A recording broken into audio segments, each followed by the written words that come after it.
from Carrow Road goals, a Carrow Road win, 3 points, what a way to start the championship campaign for Norwich City. A 2-1 victory over Hull this afternoon, and I would suggest the feelings around the football club at the moment from supporters and otherwise are probably significantly better off than they were prior to kick-off. Welcome to this week's edition of the PinkUn.com Norwich City podcast. I'm your host, Connor Southwell, joined by Paddy, Davitt, who is to my left, Seaman, who is to my right, basking in the glory of some Carrow Road fun after all that, and it's we're here every week, this podcast covering every single game, and it's brilliant to kickstart a new season, and Paddy, even better to kickstart with a win.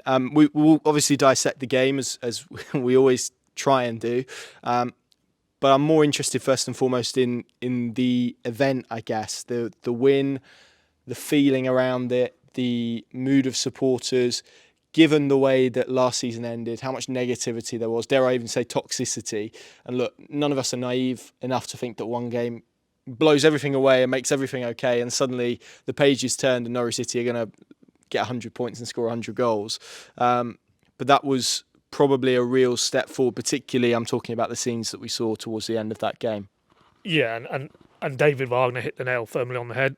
In his post-match, he said, if Norwich, which conceivably, given the amount of chances, and we'll get into it in due course, they created, we don't have a calamitous concession at the other end, they could have gone into that 95 plus minutes of stoppage time, you're 2-0 up, and it's Hull who get the 96th minute goal, and you walk off the pitch and it's still 2-1, but there's more a relief factor to it, I think, but for it to be the way it panned out, you give a really poor goal, and again, we'll get into that in due course, off the back of all that Carrow Road angst and frustration that was there towards the end of last season, 1 win in 11, home and away, but 5 games was it at Carrow Road without even scoring, let alone, getting any points on the board. And in that context, then, to make things even harder for yourself by gifting Hull an opener, yet to come back in the manner they did, then to get the winner in the manner they did, at the time they did, that felt very good. And despite it being a very soggy afternoon weather-wise, it's quite an uplifting something to be part of, really, because it feels so long since us, more importantly, fans, have had that kind of experience in Carrow Road, watching their team, and whatever else comes on from here now, that has to give those fans who are probably on the fence a little bit, and still will be, a little bit more belief that, maybe this group, by no manner of means did everything go right, not just the goal they gave away, but there was phases of that game where they need to do a lot better. But, if the object of the exercise was to send the fans home from the first game with 3 points, with excitement, with a feeling of pride in the character and resilience that those players showed who went out there in the green and yellow, then they achieved all that. So, ultimately, David Wagner himself isn't getting carried away by that. He knows there's work ahead. But given what we had to endure and sit through last season, towards the end particularly, maybe not too much hyperbole to say that could be a watershed moment, because you just don't know how this plays out from here. And in the epicentre of all that is Adam Idah. What does that goal do for Adam Idah? Because, we're not being uncharitable to say, a lot of fans are questioning, is he a player who can really come to the fore? And, the whole thing about the contractual status and that show of faith from the club and 5 years. And David Wagner, very tellingly post-match, in answer to my question, what would that do for Adam Idah, talked about, even the coaching staff have been saying internally, this guy just needs a goal. He needs something for his self-belief and his confidence. And he, in microcosm, could be Norwich as a whole, and what could now develop from here, because I think we've said it on all the videos, podcasts, pieces that we've done leading into the season, because of what happened last season and how it finished. The start is absolutely imperative to shift the narrative, to shift the mood music, to if you're David Wagner, get some sort of positivity that, if you're a Norwich fan looking at him, is he the right person to take this on? Results like today, performances like today, that will answer a few questions. So for many reasons, what we witnessed, particularly in the last 30 seconds or so of that 96-minute game, could have massive ramifications. And Yeah, it's nice to leave Carrow Road and have plenty of positive things to talk about. Yeah, I think in my verdict, I spoke about Jon Rowe's goal and Adam Idah's goal as potentially being career-changing moments. Both of them felt like that for probably different reasons, and we'll probably get more into those two players later in the podcast. But Sam, I mean, if you were David Wagner and you were tucked up in bed last night and you just put your head on the pillow and you closed your eyes and you're thinking, right, what sort of win would I ideally like tomorrow? I think you'd have got pretty close to that, wouldn't you? Because yes, there was obviously the moment that they conceded first, but I immediately, when that happened, was quite intrigued because it's like, well, if this would have happened last season, it was kind of game done at that point at Carrow Road. They concede a goal, their performance would drop off the edge of a cliff, and they'd not be able to muster themselves again. The biggest compliment you can give to them is that it didn't affect what they did that much. They carried on, they were as dominant, they played in the same way. But then obviously the nature of the winning goal and the way that came about for all of the reasons that we spoke about there in terms of the feeling around the place, that probably felt like it's always the best way to win a game when you score a last minute winner. But for David Wagner particularly, just to build on all of those elements, that would have been quite close, I'd imagine, to his ideal beyond maybe the defensive error. Yeah, I agree with that. I think for all the reasons you outlined, really, and I think they needed that moment to bring them probably closer to fans, and he referenced it in his post-match press conference that although he felt the fans were with them throughout the game, which I'd agree with, and they did, to be fair, respond well to the goal conceded as the team did, I think you can probably chalk that mainly up to the fresh start of a new season and everyone's excitement after months without competitive football, and the sort of moment that obviously happened when Adam Idah scored that goal is rare and is the sort of thing that bonds teams and fans and players and everyone around a club. And I know the club behind the scenes and in their dealings with supporters this summer have probably got that higher up their list of priorities than it was this time last year, but the amount of times we've said in recent weeks that you can do whatever you want off the pitch and message things however you want, success on the pitch is the most important thing, and these moments I think are the thing that probably bring fans closest to the players. You look at that 2018-19 season when that bond was closer than I've probably ever seen, and there was a number of those times, and it's not just the effect the goal has on the fans, those sorts of moments are generated by belief and by the fans believing that their team can go and do that. And you felt that when they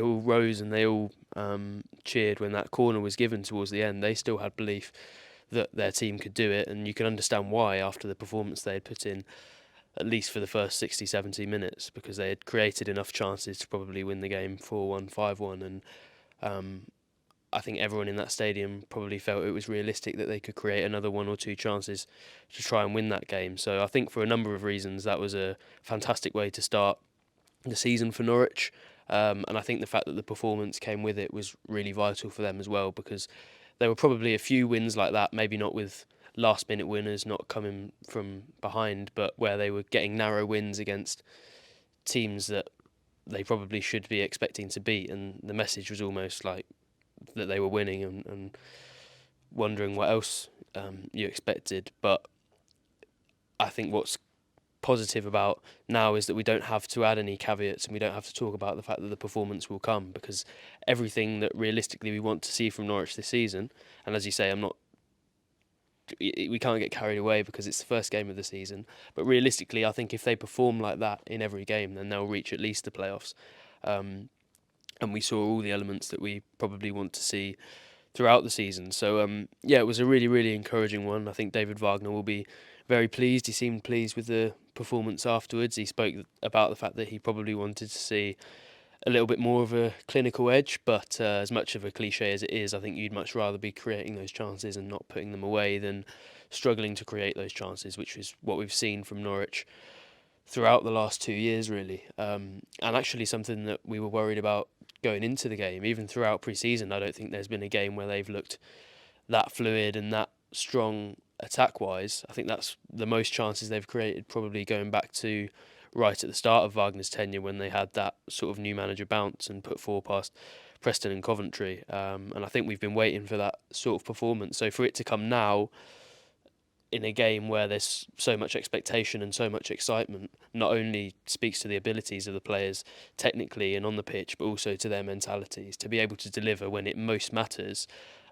was really encouraging for me, because they have had a good pre-season, but we've seen a number of pre-seasons that don't reflect how the actual campaign pans out whatsoever, and it's quite a lot easier to perform, I think, in those scenarios where, even at Carrow Road there was only 13,000 people there. When they went abroad, probably a couple of hundred fans maximum were there with them. So to be able to deliver with that expectation on them, albeit slightly less pressure than there was on the team last season, was really, really encouraging for me. So yeah, I think a number of aspects that Wagner would have been pleased with, not only the manner of victory, but just the number of things that we saw mentality-wise and ability-wise that Norwich probably need to deliver throughout the Championship season now.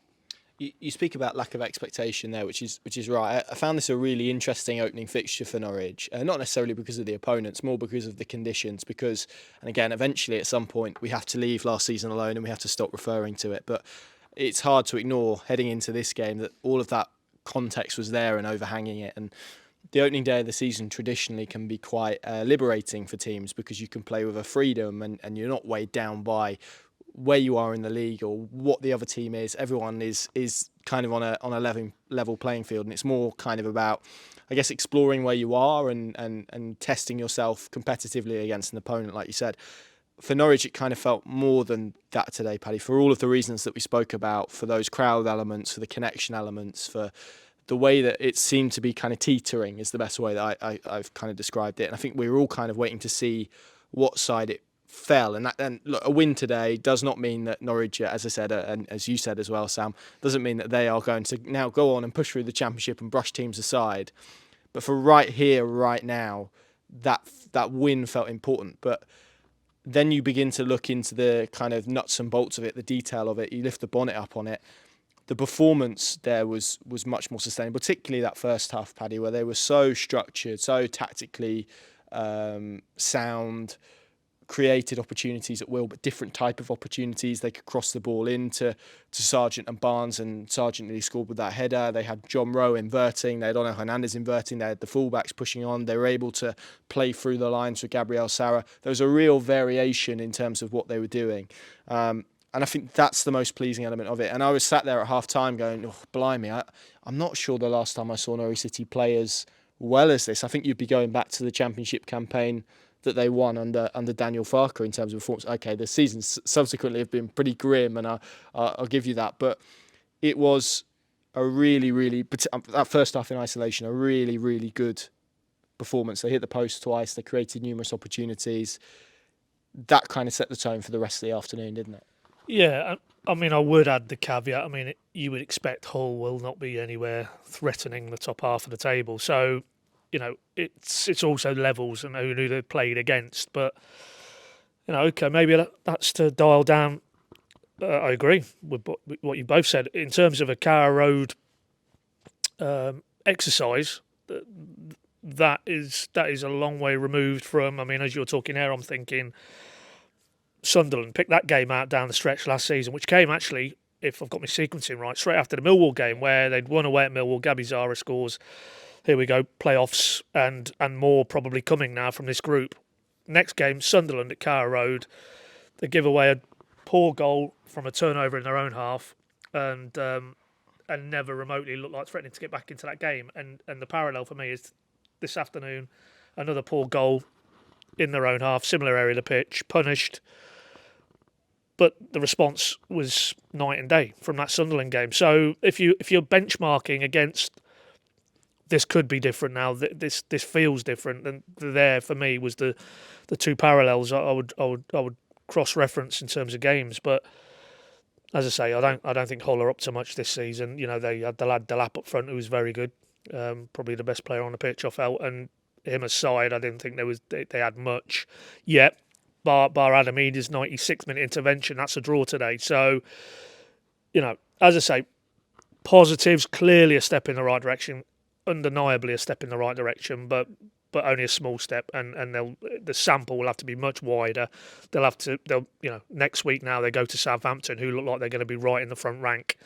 That will be a good test. If they come through that unscathed, draw or win, then a little bit more belief, and maybe raising of the bar in terms of expectation level around this group. So yeah, we'll accentuate the positives obviously today, but you'd want to see a lot more to feel that definitively what happened last season isn't going to be repeated, nowhere near it, and that the prevailing current is going to be in a forward direction now. It's just nice to reflect just on a 90 minutes really at home where there's more positives than negatives, and I'm pretty sure if I was to look back at I don't know the last 10 or 11 Carrow Road games, you'd say the opposite was true, and that it was looking for the shafts of positivity in amongst the gloom. So on that measure alone, we should accentuate the positives from today's game. But as I say, I mean, I think Hull are fairly average in terms of championship standards, and I would want to see this Norwich go up against Southampton. Will be the first test for me next week and thereafter. But yeah, and we'll obviously drill down into the facets of what made it a good performance overall. But yeah, I think given what we saw in pre-season, I think they've carried on in that fashion rather than it's a regression. And when the real stuff came around and it was about withstanding the adversity and self-inflicted in terms of the goal they gave away, could they come again? We got an answer today. Yes, this group can come again, and that alone, if you take one thing away from today, not the result necessarily, not the Carrow Road win, but just because there's absolute can guarantee in this league this season with the teams who are in it, they will face adversity very often, home and away. And you get a sense now, and we felt it anyway. You bring Barnes into the group, you drop Duffy into the group, even Stacey, Fastnack, very experienced individual as well, that they're going to be a bit more resilient. And that's, as we know, David Wagner mapped out his summer recruitment at the end of last season, mentality, and it looks like he's addressed that. And we saw the first evidence of it today in the real setting where it mattered. When they fell behind through their own failings defensively, they found a way. And that's, if you're going to achieve anything this season, finding a way when you're maybe not playing at your best, when you're facing adversity.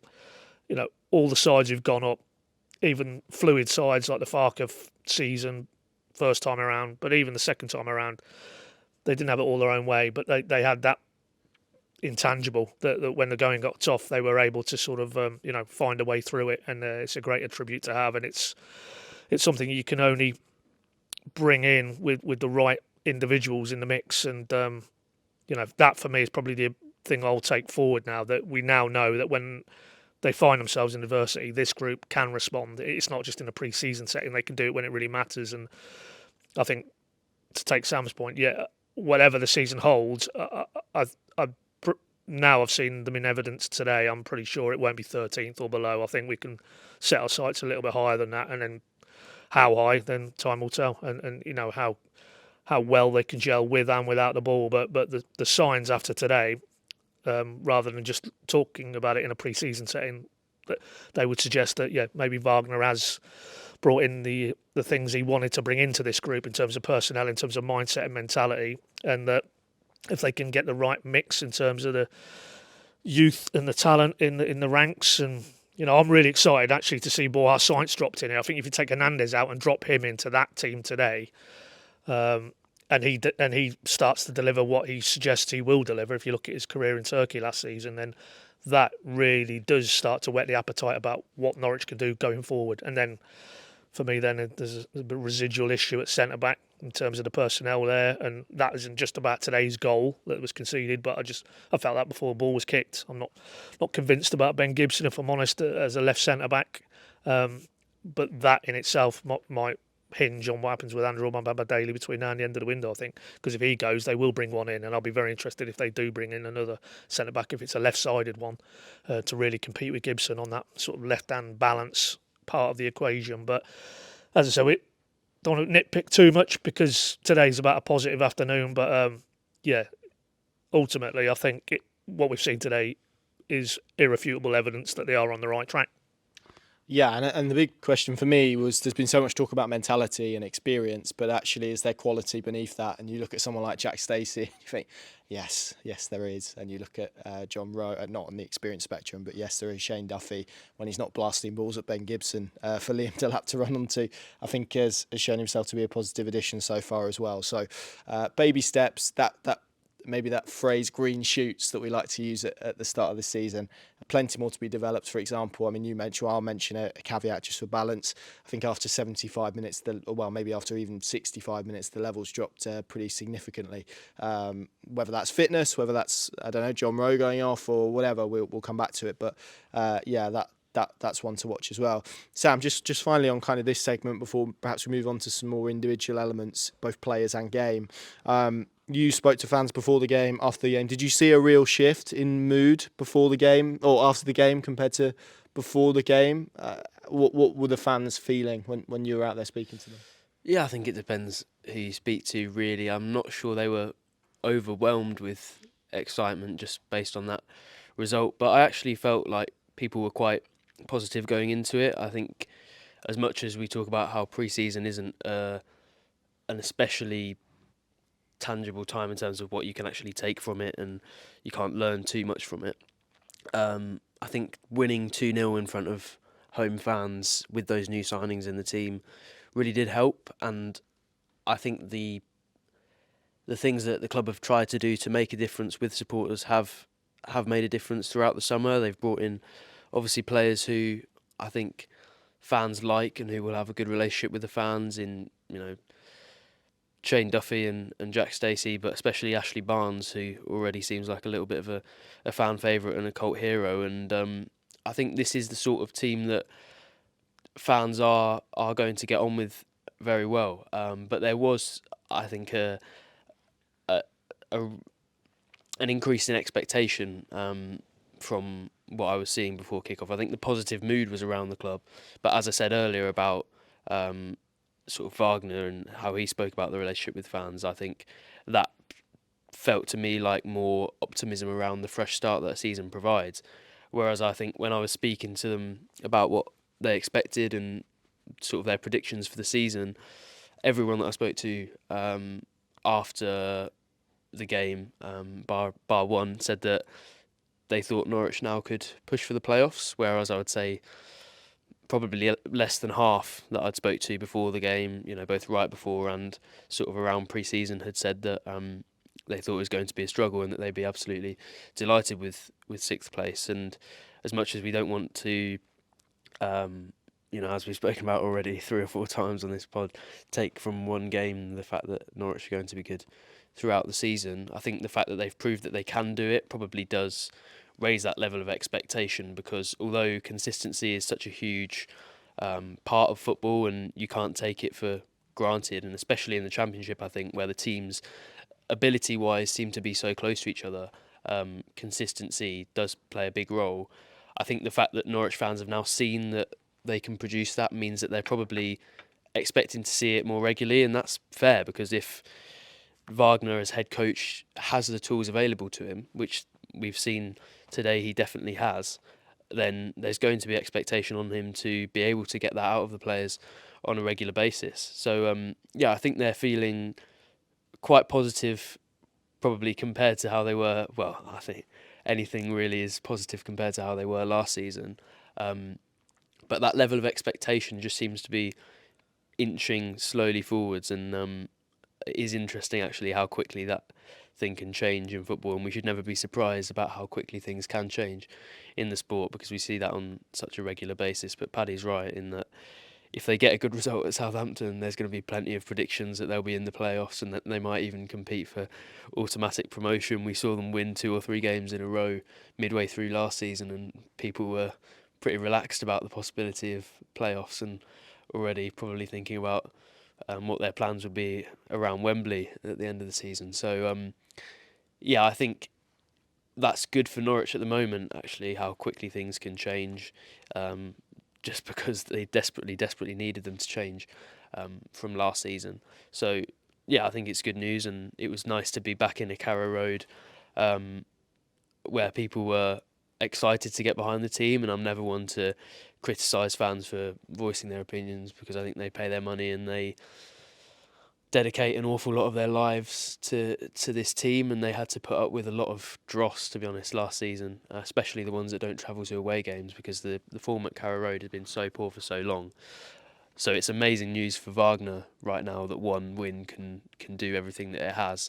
And I'm not saying that has to be shallow, because Norwich could well now deliver on that on a regular basis, which would be fantastic news for everyone. But I think Norwich really needed a fast start, and the pressure, as I've spoken about before on other videos and podcasts, is rightly on David Wagner, because fans are desperate to avoid that cycle we spoke about on a number of podcasts last season, actually, of Norwich don't want to get into a way of having to bring a manager in every October to save the season. So quite a lot of pressure on Wagner to succeed this year, and the fact that he's now got fans on side, mainly on side probably with one performance, is probably going to make his job a lot easier, and the same with the players. So yeah, it's really nice to be back at Carrow Road, which for the majority of my time going there has been a positive place to be and a nice place to be. And it's nice to feel that it's getting back to that after a couple of years of real struggle for that fan base. Indeed. Let's reflect. I'm probably talking mainly about the winning goal here, because I think there's some mechanics of it to investigate. Obviously, Liam Delap, as you mentioned, gave Hull the lead in the first half. Bit of a defensive error, probably being kind by saying bit of a major defensive error from Norwich's two centre-backs, whoever you want to attribute blame with. I think they're both culpable. Jon Rowe then equalised. Again, we will come on to him. Paddy's itching to speak about Jon Rowe. I can see it in his eyes. We will come back to him. He equalised in first half stoppage time, and then it was the 96th minute that Adam Idah pops up to score the winner, which led to quite the circus, to coin one of Paddy's terms. We had a lot of unhappy Hull people, none more so than Liam Rosenior, who saw red for his protests afterwards. His assistant Justin Walker also very unhappy in his press conference around three elements to this goal. One in particular, which I'm going to rubbish straight away, so no one else has to. The timing element.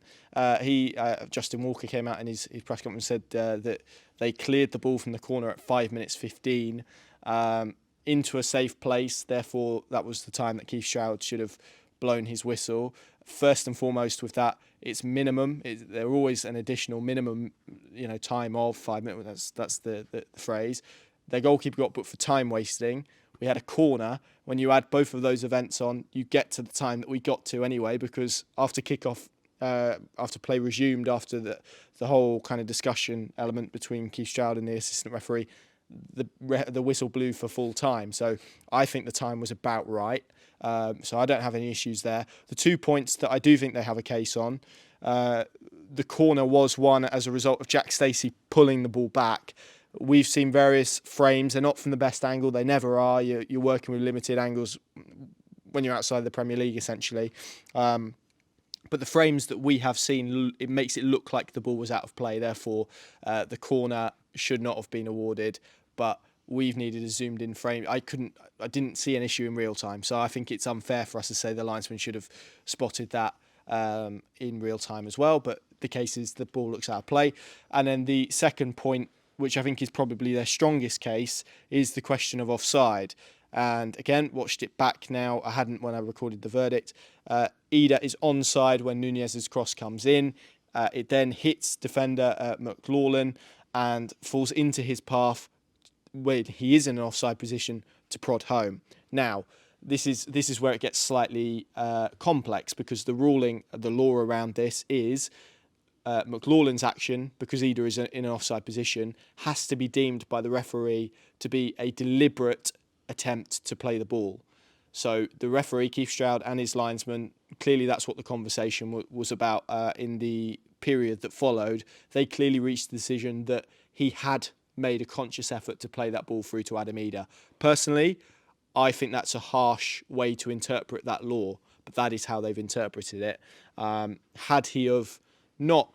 So if it had been viewed that he accidentally played that ball, or there wasn't a deliberate attempt to play the ball through to Adam Idah, that goal would have and should have been disallowed.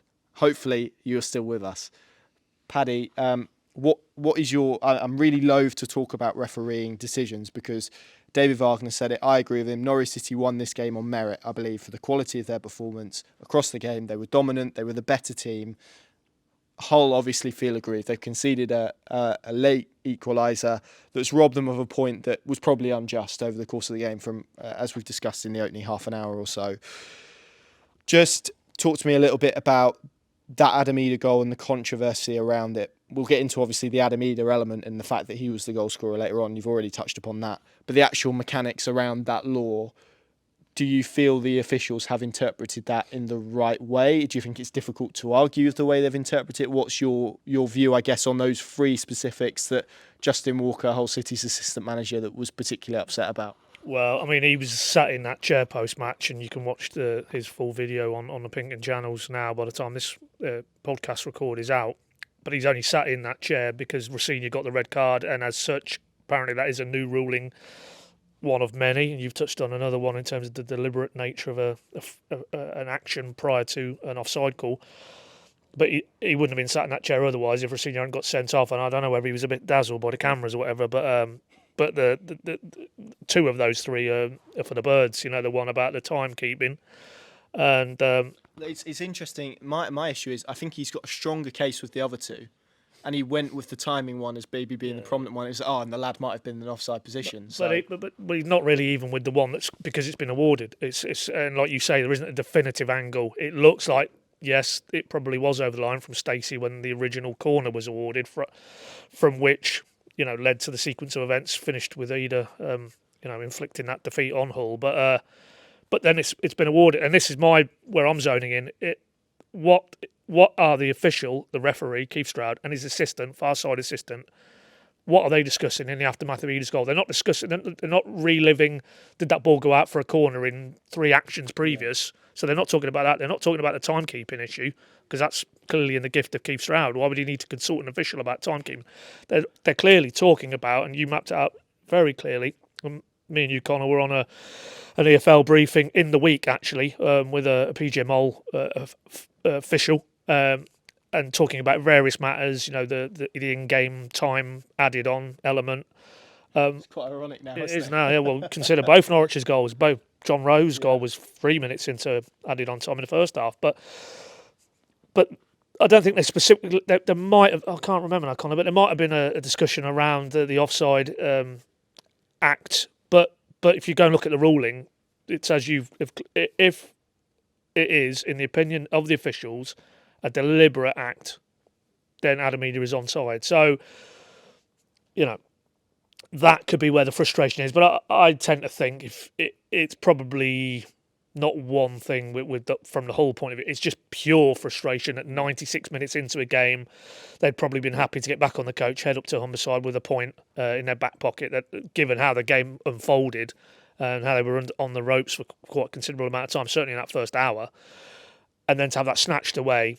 I think, of course, then your immediate thought is, there's been an injustice here or whatever, and then you're grasping for the elements of that narrative. But for me, it's very clear that goal has been allowed because the official's opinion is that the Hull player, prior to Idah slotting it when he is in an offside position when the ball reaches him, that was a deliberate action on the part of that Hull player, and as such, do you think it was? Do you think that's the correct? I haven't seen. Well, I've only seen it in real time. Really, I've not. Maybe I've seen it a fraction of it on a highlights reel, but in real time, how can you possibly tell? Certainly from our vantage, that's where the officials are there. They have the best view in the house in terms of that act, and they have to make a call. But then we could spend our lives discussing, where has the referee got that from, and he's got that wrong. And there was one or two incidents in the first half where Norwich were unhappy with him. I thought he'd done a Graham Poll at one point and given one player 2 yellow cards. Exactly, yeah. But there was there was one or two occasions when Sargent's gone down, and I think Norwich felt that they had justifiable claims for a penalty and handball as well. Handball as well in the second half. So as I say, we could have a pod every week just on refereeing calls, good or bad. So ultimately, they have made the decision that it was a deliberate act, and as such, the goal stands. They are the laws of the game, and if you're Norwich, you're delighted. As David Wagner said, he's been plenty of times in the Hull side of that as a head coach, and it's hugely frustrating. And that burning sense of injustice, I'm sure, will take a while to leave Rossini and his coaching team and his players. But, take a step back. Norwich had 28 attempts on goal. They've hit the post twice. They've gifted Hull their goal, really. I don't think, and David Wagner, that's the first thing he said when he sat down. However the game has panned out, you couldn't really dispute on the balance of that game. Norwich deserved to win that game. And I don't think whether you talking at it from a Norwich perspective or even a Hull perspective, you could dispute that was, the logical outcome. But of course, it's one thing saying that, but when it arrives in that manner, of course, I mean, let's put ourselves in Hull's shoes if it was the other way around and we were at is it the KC still or whatever it's called? KCOM, yeah. And Norwich looked like they'd battled to a spirited point, whether or not against the run of play, but nevertheless, seconds from a point and heading back to Norfolk, and then you can see the goal in that manner. David Wagner probably would wander into his press conference and make much play of that. So I think it's the nature of the beast, really. It's gone for Norwich, I think rightly. But if you Hull, you understand the frustration because so close and yet they start their season with a defeat. And Norwich, I'm sure would feel that there's been plenty of times, certainly in the second half of last season, where they didn't quite get the rub of the green with the officials. So they'll take any help from any quarter they can get, really. But as I say, if that is the ruling and that's the interpretation, then I don't see what the argument is, really. I mean, certainly the timekeeping and the ball going over the line, well, I don't think they come into the equation. It is very much, for my mind, around that. And Walker's comments, his assistant, they sort of almost clouded the situation there because he didn't really make much play of that. It was very much for him about the timekeeping, which seemed a strange take, I have to say. So we've covered the goal and the controversies around that. Like I say, I don't like, and you said we could have a pod every week on referees, and we could do. I think it's only important we do that maybe when there's some clarity or some insight that we can give, or they've dropped an absolute whopper. And I don't think that's necessarily the case here. Let's talk about Jon Rowe then, Sam, because it's really interesting because it feels like he's been around it for a little while now. Obviously, he was first introduced and had his toes dipped into the Norwich City first team pond just before they got relegated from the Premier League. He was a shining light in that, along with Tony Springett as well. It has to be said. Springett got a start in that run-in away at Leicester. Rowe wasn't given that. He had injury problems last year, stress fracture, which then, as he was coming back from when Norwich went out to Tampa and played on, I think, what was the equivalent of a ploughed field, did his ankle, which put him out for pretty much the rest of the season, and then he was sort of confined to a few substitute appearances. So had last year completely written off. So with all of that in mind, you had the weird situation where today was actually his first senior Norwich City start. I've seen a stat on social media, I think from NCFC Numbers, saying that he's the first academy product to, I think, score on debut since Adam Idah, if that's correct. Maybe it's wide player. I'll check that when you're speaking. But we've spoken about him a little bit. I remember me and Paddy speaking about him maybe in Austria. Might have been a different podcast, but he certainly made a bright impact. He's someone that we know David Wagner likes, and I think I said it earlier, that felt like a career-changing goal. It felt like a real moment, a real kind of bursting onto the scene, maybe to use that expression from him. And the goal's going to be highlighted, but the overall performance was really impressive. Yeah, and I think we saw a level of substance that we maybe haven't seen on such a consistent basis from Rowe, and it's probably understandable given, as you said, this was his first start. He's been playing in sort of fits and starts and 20 minutes here, half an hour there, and he hasn't really got the chance to put a whole performance together. But I thought we saw a number of elements that maybe he hasn't been able to put into his play yet. There was a lot of tracking back that I don't think many people would have associated him with. A lot of good link up with Jack Stacey, which is commendable given the fact that obviously Stacey came in this summer and they haven't played too much time together. And to see that end product from him was really exciting for me, because you see a lot of players come in, especially in the circumstances in which he made his debut when Norwich were really struggling to compete in the Premier League, and it was almost like they had nothing to lose, and therefore there wasn't actually much pressure on him, as well as the fact that fans were just looking for any positive amongst some really dire performances and results.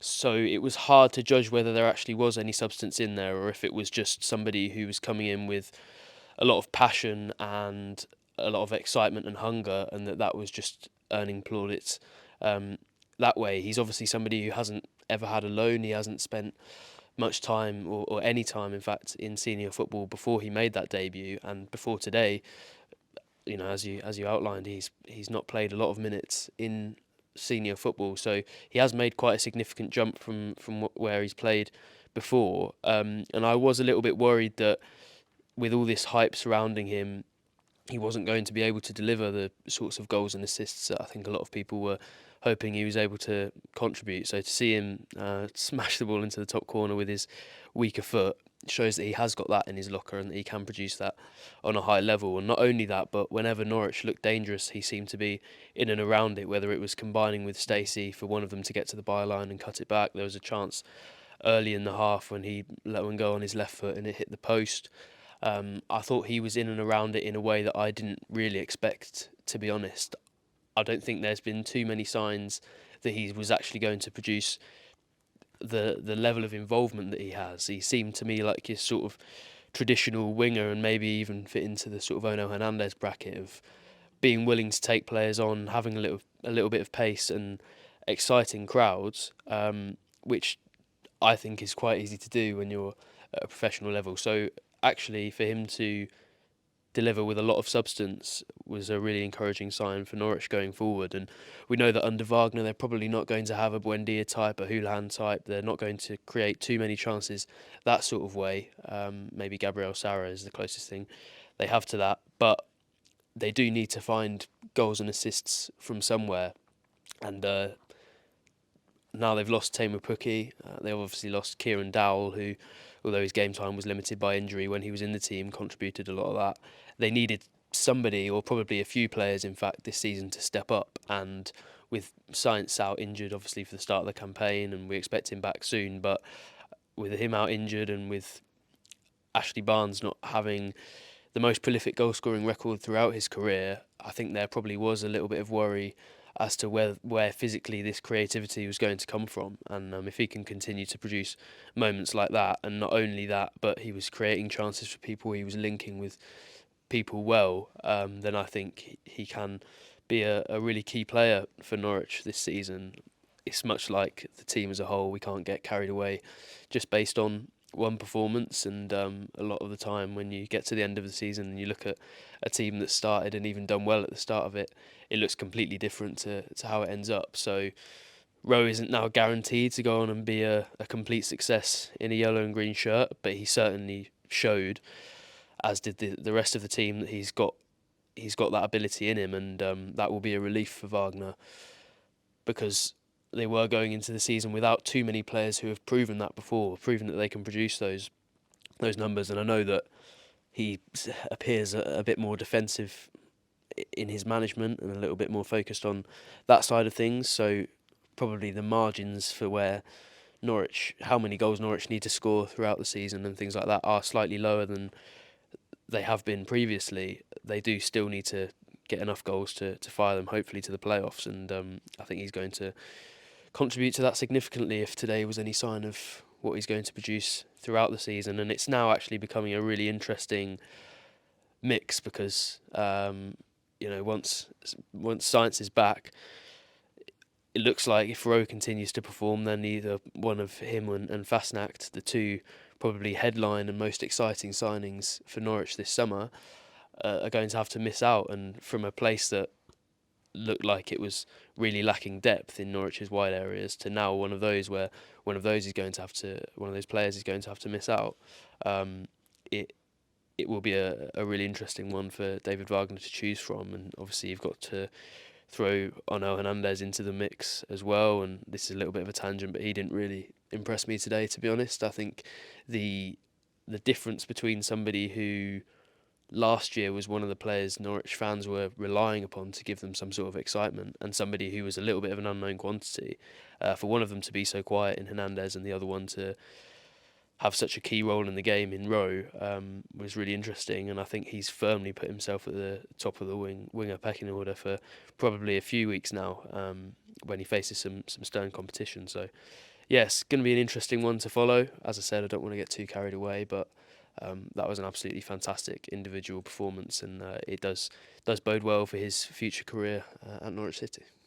He owes Jack Stacey a sparkling water. If you watch the goal back, Stacey's overlapping run pulls the fullback away and creates that space inside for Rowe just to shift it onto his left foot. Bang, top corner. So, felt like I needed to shout out Jack Stacey, who did some brilliant work all afternoon. I don't think we're going to have time to delve into him. Dimi Yanulis as well on the left side. It's the best I've seen him play for a significant period of time as well. I thought he was really effective. But just on Rowe, Pad, because it's quite interesting. I spoke to someone who used to coach him a while back, who said it's been quite interesting sort of watching him and this was the period where he would have been the Premier League element, I guess, and it said it's interesting kind of watching him come in because he's quite, and I think Darren Eady said similar to you when you recorded a video with him, he's quite a confident lad, and it's interesting when a young player gets put into a first team environment. I think he's spoken about this before, how maybe he came over and there was a bit of arrogance, a bit strong, but certainly a lot of confidence, and maybe how he had to be brought down a bit and kind of find his place, I guess, in that dressing room culture. And it's interesting because I think in those early part of the performances, the person I was speaking to was basically making the case that instead of doing what he did today and cutting inside and having a shot for himself, he was maybe finding the overlapping pass or playing it to a senior player.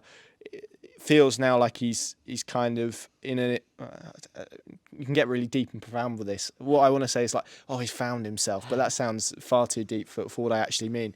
Kind of feels like he's settled, I guess is the right word, in that first team environment. That feels like maybe that he feels he should be there now. I'm not always sure that was the case a while back, because there's no doubting the talent. I think we saw that today. And the threat, and Sam mentioned it a little bit, he was really interesting because he was causing issues on the outside, and we saw that maybe with the penalty appeal that they had against Lewis Coyle, but he was also causing problems when he came in invert and cut inside, and you saw what he could do on his left foot.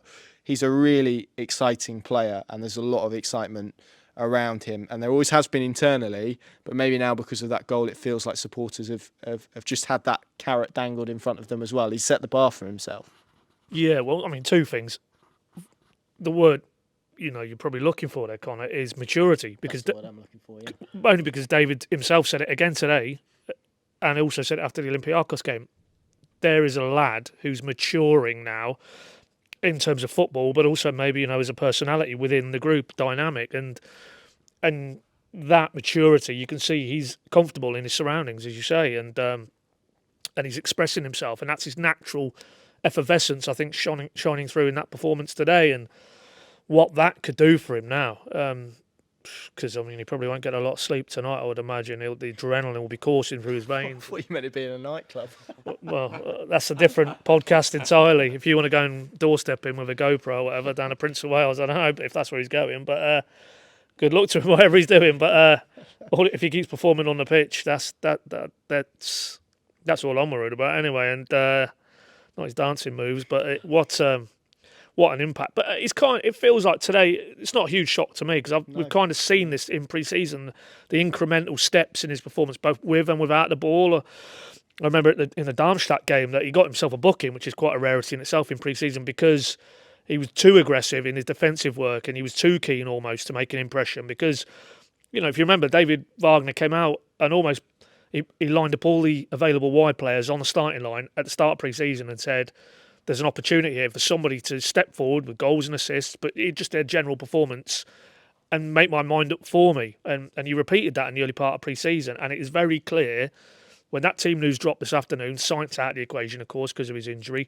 But in terms of the other available wide, Poeta, not even in the squad, although David did confirm after the game that was an illness-related issue.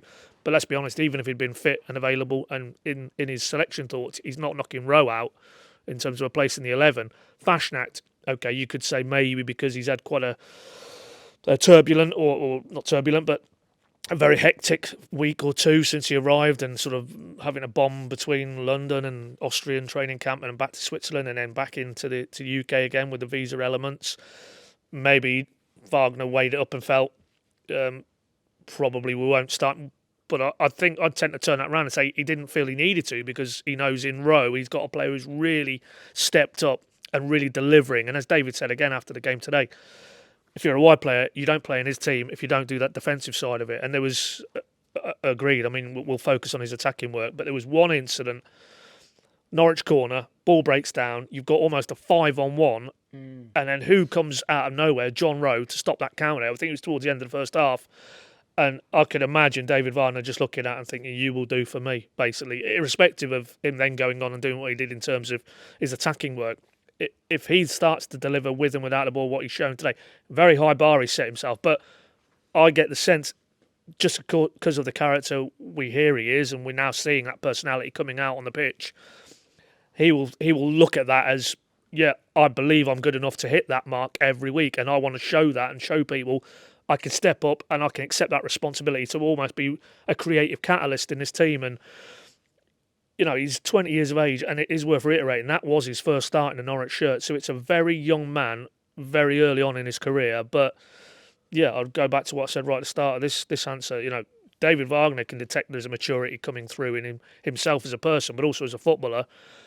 And you would think what's happened today, if he can process that and keep his feet firmly on the ground and just take it on a notch, then I mean those fears maybe at the start of pre-season about what does the wide areas of this squad look like, they're going to be unfounded, and you can now see quite clearly, probably see it even before today, but why he's willing to let Jolis go, why, you know, Puerta isn't quite where he needs him to be, and why, more importantly, even if Jolis does go, he's not going to be bringing in another wide player, because he can see in Jon Rowe he has a player potentially who could take the championship by storm if he stays fit, stays healthy, stays grounded in terms of his attitude and the hunger and, you know, the way he carries himself on the pitch, and not thinking he's the finished article, because there's still plenty of work to do in his game. But all the raw ingredients are there to have the sort of season that, in very quick order, he will have clubs higher up the food chain looking at him and thinking,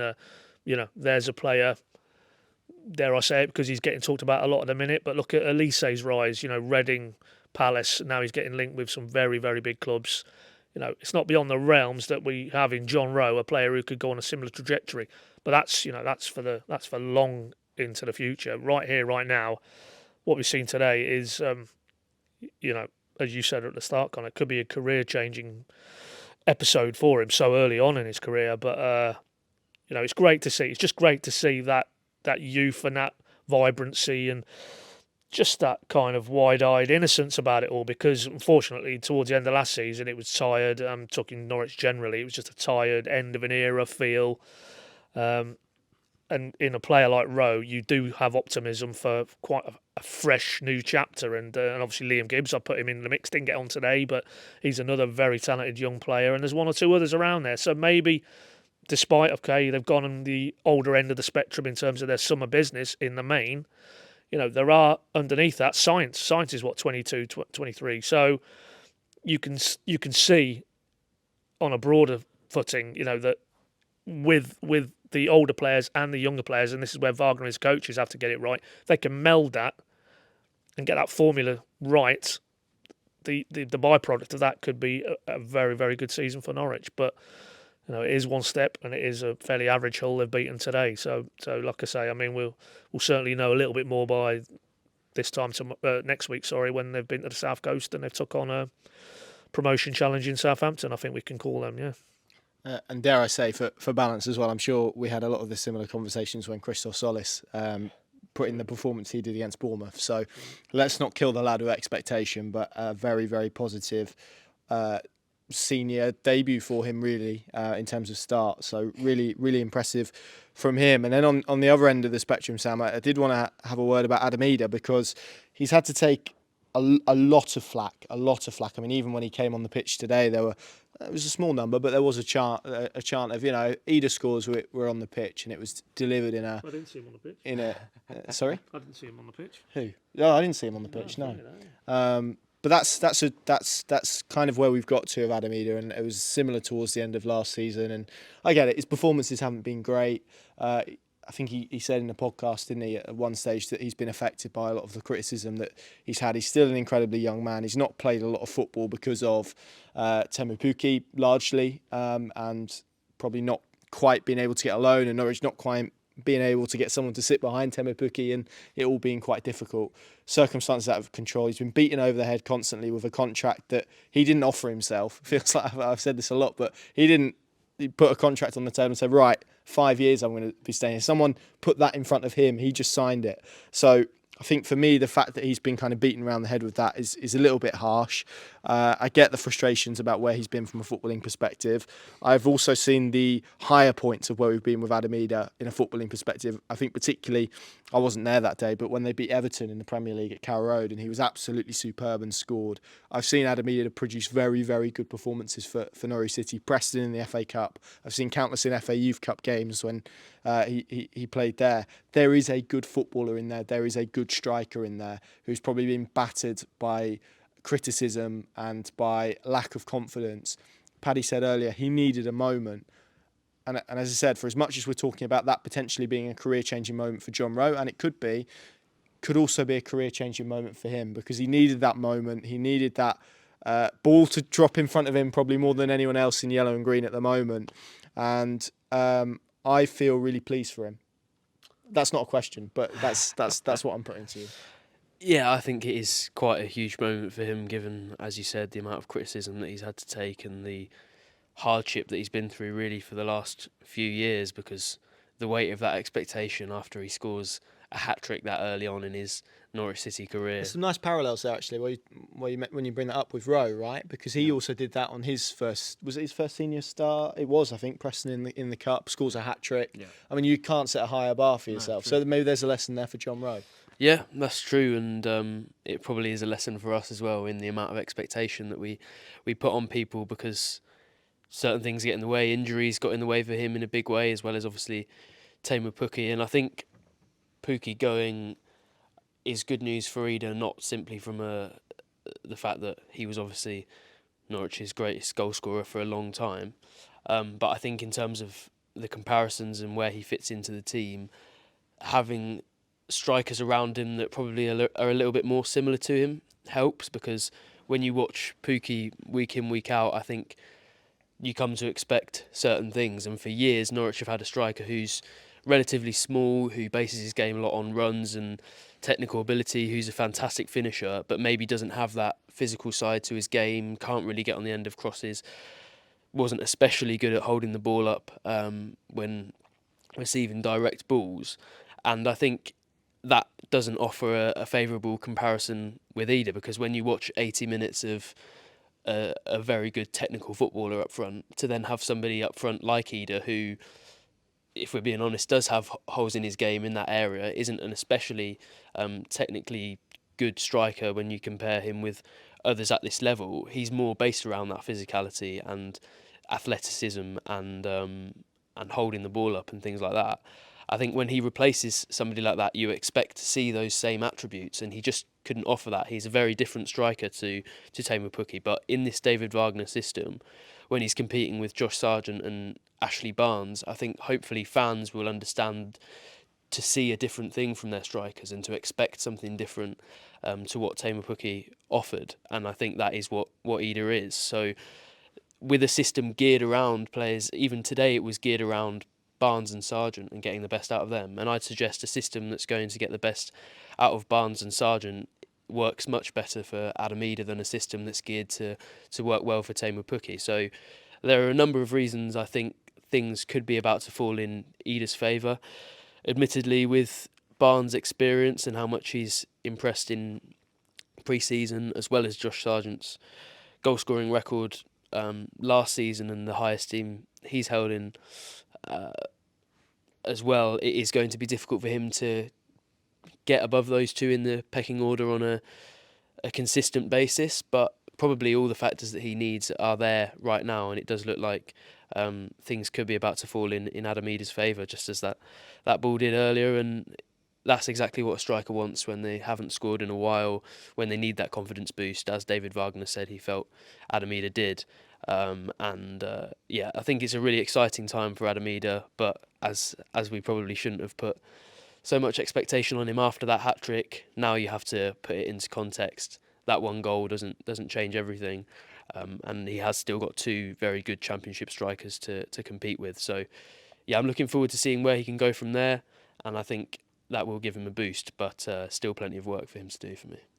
Yes, one thing that we are not going to be able to talk about in great depth, but is happening, is that Christos Solis is in the process of leaving Norwich City on a loan deal to join Bundesliga 2 side Fortuna Düsseldorf. We expect that to include an option to buy for, and Norwich, if that was activated, would recoup a bit of the, or a significant portion of the money that they spent on him, but I would imagine that would hinge on Fortuna getting promoted this season. They finished 4th last year, so probably the end for him, which, you see Jon Rowe today, and particularly around the defensive elements. I remember at West Brom away, someone just peeling off Christos Solis with ease and thinking, okay, that's probably the rawness of your game. So be interesting to see how he gets on from here, but that kind of feels like the end of the road for him in a Norwich City shirt.